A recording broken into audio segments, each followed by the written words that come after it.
What do you mean?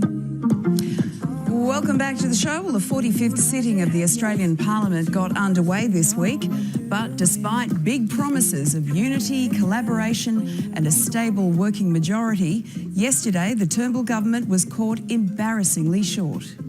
And what they don't want to see is higher debt, higher deficits, higher taxes, because they know that will frustrate the economy and I'm sorry, Paul, we're going to have to stop. People are banging on the door. Sure. What? As a division, mate, I've got to go. Okay, see ya. Tell him I'll come back. That was Treasurer Scott Morrison cutting short a Sky News interview as he realised what was unfolding on the floor of Parliament. Because for the first time in more than 50 years, a majority government has been defeated in not one, but 3 votes in the House of Reps because a number of government ministers and MPs had snuck off early. We're joined now by Defence Industry Minister Christopher Pyne and Shadow Transport and Infrastructure Minister Anthony Albanese. Good morning to you, gentlemen. Good morning. Good morning, Lisa. Good morning, Anthony. Christopher, I'm going to start with you. This is the first week back and you're the manager of government business. Did you give those government ministers and MPs permission to leave early?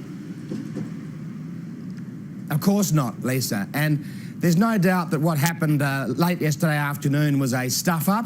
And those people who weren't there, obviously they learned a valuable lesson. In fact, everyone learned a valuable lesson, but there's no point in pointing the finger at individuals. Truth is that in the 43rd Parliament, the Gillard government, Anthony Albanese lost 61 votes on the floor of the House of Representatives. These were 3 procedural votes, and quite frankly, people out there in the community are more worried about jobs, they're more worried about feeding themselves and their children than they are about 3 adjournment votes in the House of Representatives. Well, hang on, Christopher. This actually strikes at the heart of whether or not you've got a stable working majority. 76 seats in the lower house means you've only got 1 seat that makes you a majority. This really strikes at the heart of what lies ahead, because if you don't have those numbers in the house, in the lower house, then you don't have a government. Well, Lisa, we do have the government, and of course we won every vote this week except for the 3 procedural votes to adjourn the House. But as the manager of business, Christopher, this is your job to keep... Anthony Albanese lost serious votes. But this is your job as the manager of government business. How on earth could you let this sort of sloppy government happen at the end of the first week of its sitting? Well, it's certainly a salutary lesson for anyone who went home before the House rose yesterday afternoon, and I'm absolutely certain that they won't do that again. So what have you done? Michael Keenan was brought back he was actually on a flight. He's been brought back to talk to the Prime Minister. What's the Prime Minister going to say to him?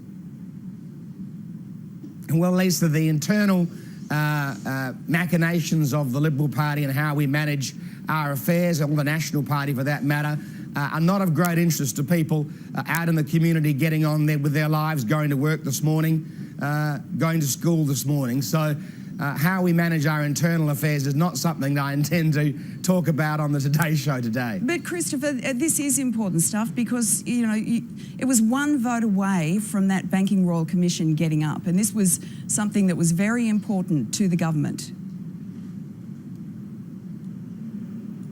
And that's why it's very important that people learn a lesson from it.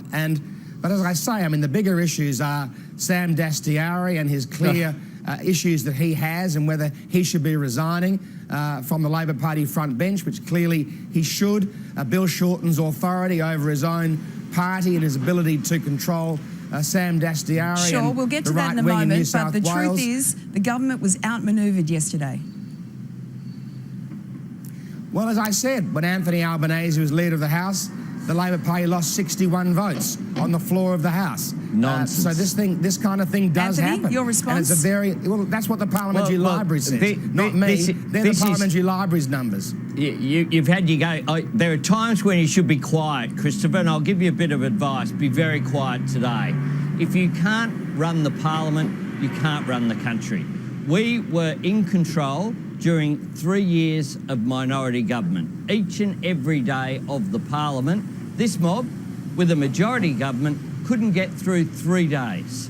It was a farce yesterday. It shows it as an example of just how out of touch this government is. It doesn't have an agenda, it doesn't have ideas, and now it doesn't have control of the House of Representatives. All right, let's move on.